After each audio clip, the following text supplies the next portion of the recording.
It's still Easter Monday for the commemoration of the death and resurrection of Jesus Christ, as well as his ultimate victory over death.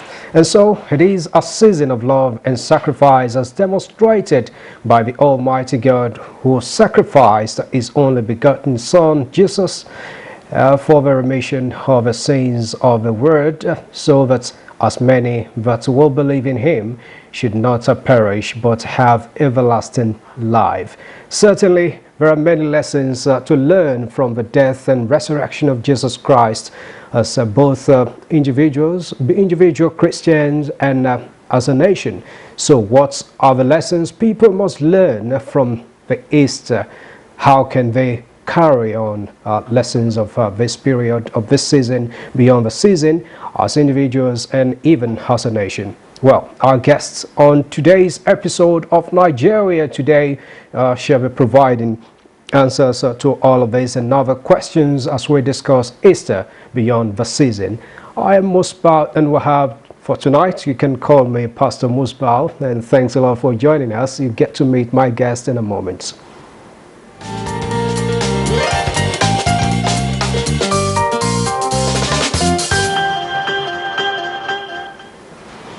Thanks a lot for staying tuned in. It's Nigeria Today on NTA News 24, broadcasting to you from Nigeria's capital city. Now joining me in the studio is the Regional Director, Christian Broadcasting Network, Anglophone West Africa, Dr. Felix Osamoje. Good to have you, Doctor. Thank you very much for having me. Okay, also joining us via Zoom is a Reverend Father in the Catholic Diocese of Uromi, Reverend Father Kelvin Neto.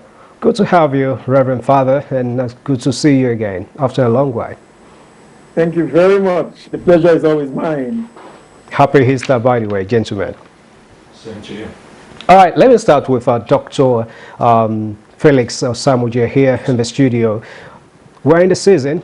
Yes. Jesus significantly, or can we say symbolically, died and resurrected today. What can we say are the significance of this day, Easter Monday, in Christendom? In Christendom, Easter Monday provides us an opportunity to reflect soberly on the sacrifice that you so well elucidated earlier, to look at that sacrifice, to look at the death, and to begin to ponder as to the significance to the individual. Now, one thing that is critical that we must bear in mind is that the sacrifice was done out of love. I mean, love that is beyond description. Right. Love that surpasses what any human being can do or want to do. I mean, how do you give yourself up, your own life, for another person? Now, sometimes when we say Easter is the death and the resurrection, we tend to sometimes unknowingly reduce the effect and the impact. Because let's be honest, if there was a news today that somebody died on Friday and the person resurrected today, I'm sure the whole news media, social media will be agog with all kinds of permutations. Very well. Did he really die? Did he not die? If he died, I mean, the whole of the next 1 month, the media will be agog with that story. But here is somebody who willingly, that's the difference here, willingly went to the cross, to give up his own life so that those of us who are already condemned by the law will not pay the ultimate price. And so we must look at that significance, that it came out of love. You said it earlier when you said God so loved the world. It is the depth of God's love that led him to give his only son, that the son will die in our place. And so that's the significance. So Easter Monday gives us an opportunity after all the celebrations of Easter Sunday for us to, pull back and reflect in a very, very sober way on this love and this sacrifice that Jesus Christ made on our behalf.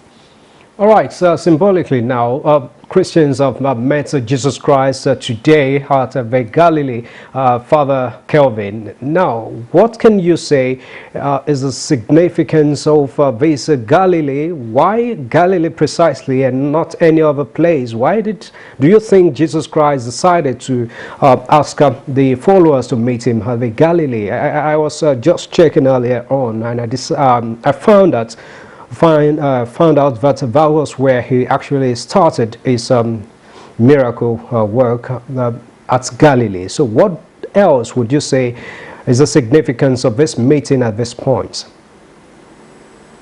Yes, thank you very much.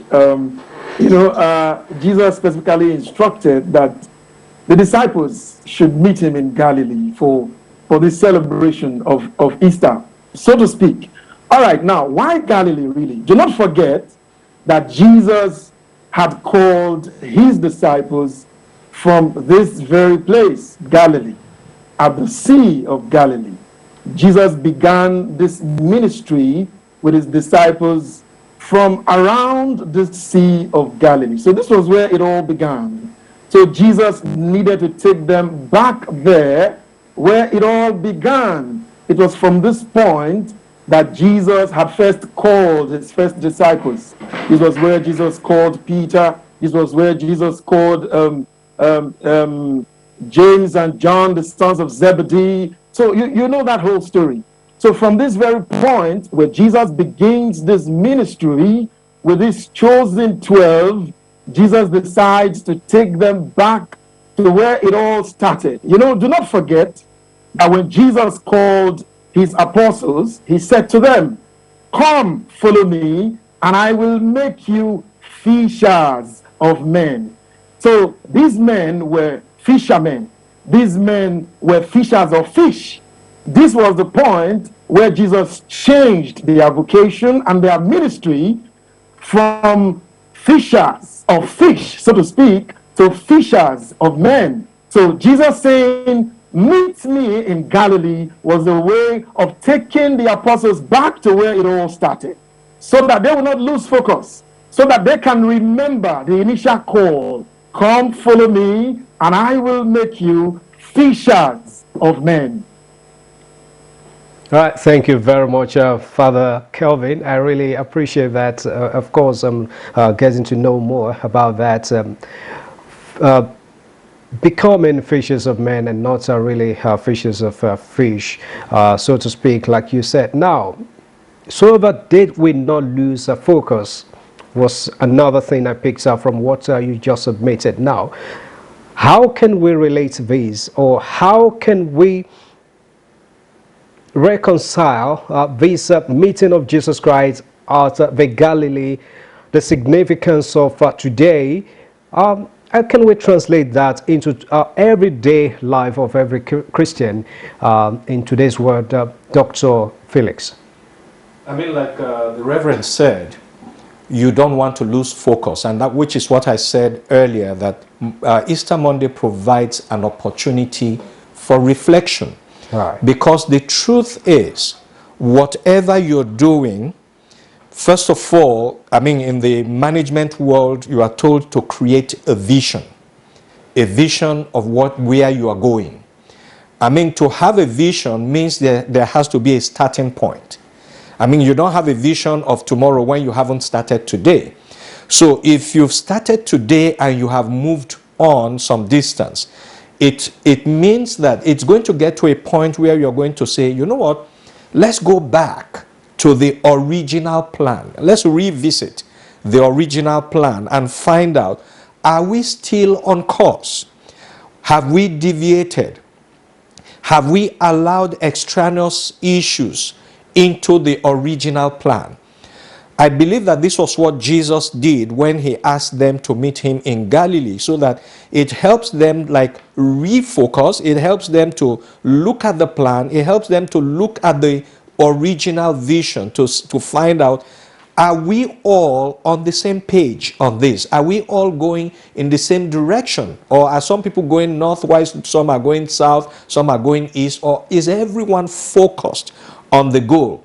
Because if you realize when he said, I will make you fishers of men, means he is training them to go out there and cause their lives to be an example that other people will emulate, so that they can be like Christ himself.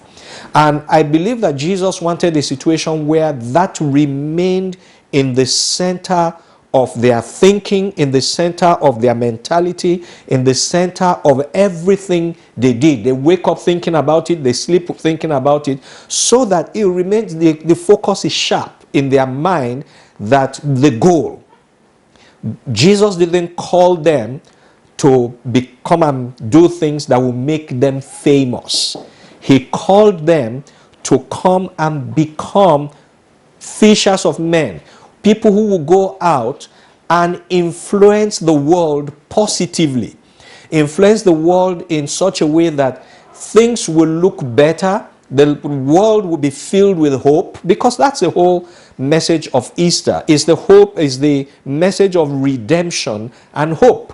So that if you had anything that you think was dead, if Jesus could come back and redeem the world from the problem from the beginning, then it gives us hope that nothing in this life, nothing is hopeless. And that, I believe, is the reason why focus was important to Jesus at that point. Right, focus was quite important indeed. And now let's take a look at these fishers of men that we have been talking about now. Jesus wanted them not to lose focus, actually. And now, Father Kelvin, looking at the Nigerian situation, particularly the fishers of men that we have today, how do you assess the fishers of men? Would you say they are still on the same page that Jesus Christ wanted? Thank you very much. Being fishers of men actually means that at this point, we who have been saddled with this responsibility actually are supposed to lead the way. In other words, those who are fishers of men today are those who should lead the people of God, whether in the church, in the society, in the family. So what kind of fishing are we doing today? Like you said, if you look at the Nigerian situation, you discover that things seem to have spiraled totally out of control. So it would seem as if those of us who have been given this mandate of Jesus Christ to be fishers of men have forgotten what that mandate actually is. Now, we must not forget that Jesus led by example. So leadership in the church must be understood in terms of service. Once we are able to understand that leadership in the church is service, once we are able to understand that those who should lead should be those who should serve, then society becomes better. So how have we led the people of God? How have those who are supposed to lead the affairs of the country led the affairs of the country? Jesus' example teaches us that Jesus was concerned about the common good. Jesus was concerned about how to take the people of God to salvation. So you see, have we done that today? Are our leaders dying to self as they try to understand leadership in terms of service? It's because today we have become too concerned about our own good. We have become too concerned about amassing wealth. There is corruption everywhere, that we have forgotten the focus, that the point actually is to lead people. So I do not think that we have done so well in this regard. We must go back to the lessons that Jesus teaches us from his death, from his resurrection, from his life, from his example. and indeed try to understand leadership in terms of service, so that we can indeed reposition this country to where God wants us to take it to. All right, thank you very much, Father Kelvin. We must go back to where Jesus Christ wants us to be, particularly the fishes of men of today. Let's quickly take a break. We'll talk more on how to go back to where Jesus Christ actually wants us to be in just a moment.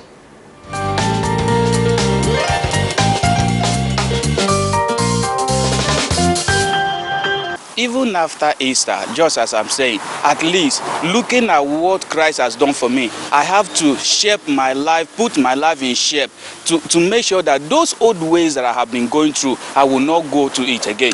Because for the death, if I should go back, that means I am blaspheming the name of Christ. I'm taking it for granted for what he has done for me. So for me, even before today and even today and beyond today, I will learn to remold my life in a shape that even after here, even if I could not make it tomorrow, at least I will have maybe a question or whatever to tell God. At least I live up to the expectation of God. At this point of festive season, no, we don't have much to offer, but in spirituality, we have to symbolize ourselves with humility. Humility to means that he himself, and that signifies that he has died for us. We should learn how to be humble. Like the time of this insecurity we are talking about, not using our anger to contact people. No, we should pray that God will give us the ability to welcome all difficulties we are expecting. But we should lay our hands on the Almighty King of God, so that He, Christ, that rise today, will give us more hope. After now, I will change. I will be a changed person. Holy, I will be a changed person. I will not be somebody that will be doing all those things that I was doing before. I will be a changed person by doing good things to everybody. To me, you should serve God faithfully. You should be Christ-like, because heaven is real and hell is real. You should not live a wayward life. My advice for others is that they should keep living their life like Christ-like, because the Lord have come to and cleanse our sin, to wash us and purify us. We should just try and live the life of Christ, that is Christ's life, so that we'll make sure that at the end we'll see the kingdom of God.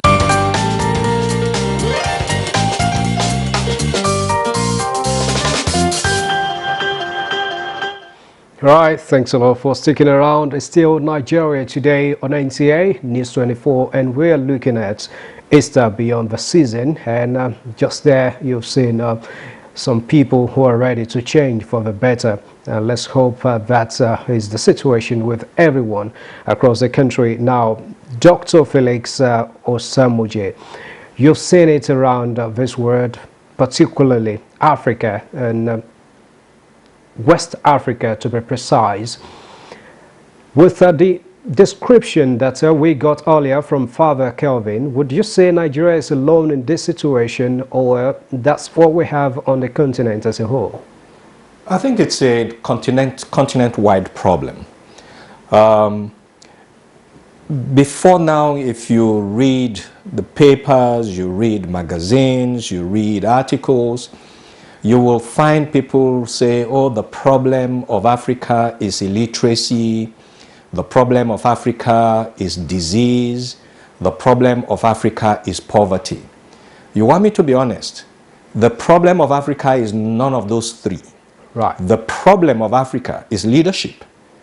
The day we get the leadership question right, then the problem of disease will disappear, the problem of poverty will disappear, the problem of illiteracy will disappear. The problem is that we have people who are in position of authority, which is not the same thing as leaders. You can be in a position of authority because your position confers some level of authority on you. It does not necessarily mean you are a leader. For you to be a leader means you are able to channel the potential of the people to be able to achieve things that ordinarily they themselves do not think is possible. In other words, a leader is supposed to help the people reach their highest potential. If you look at the mineral resources, the human resources, all the resources we have in Nigeria and the rest of Africa, Nigeria and Africa shouldn't be where we are right now. We should be far away from where we are. The problem has been that we have not had leaders that have used these resources, the material resources, the human resources, has not been able to harness them together to be able to take the continent to where it should be. When you go outside the country, you see Nigerians, you see Africans thriving outside of the shores of Africa. Why are they thriving outside? The know-how is here, the knowledge is here, but the environment tends to put a lead over what people are able to achieve. And when I say the environment here, I am talking about the people who are in positions of authority. The truth is, sometimes you don't want to blame them because we tend to skew the meaning of leadership, thinking that leadership is the same as rulership. They are not. Unfortunately, because of the fact of our history coming from where we are, where we have our obas and our emirs who ruled over the people, when leaders take position, they assume that they can continue in that same direction. No, it's not the same, because the ruler speaks and you can't question. But the leader is supposed to look at the needs of the people he or she is leading, look at the potential that exists within them, and help them use that potential to achieve the goal of the general good. But we have people today who are leaders who, like Reverend Kelvin said earlier, who are just interested in themselves. If we go back to the lesson of Jesus Christ at Easter, you can see that what he did was selfless. Today, we do not have leaders that are selfless. We have leaders that are anything but selfless, who just think about themselves, their pockets, and that's why there's corruption.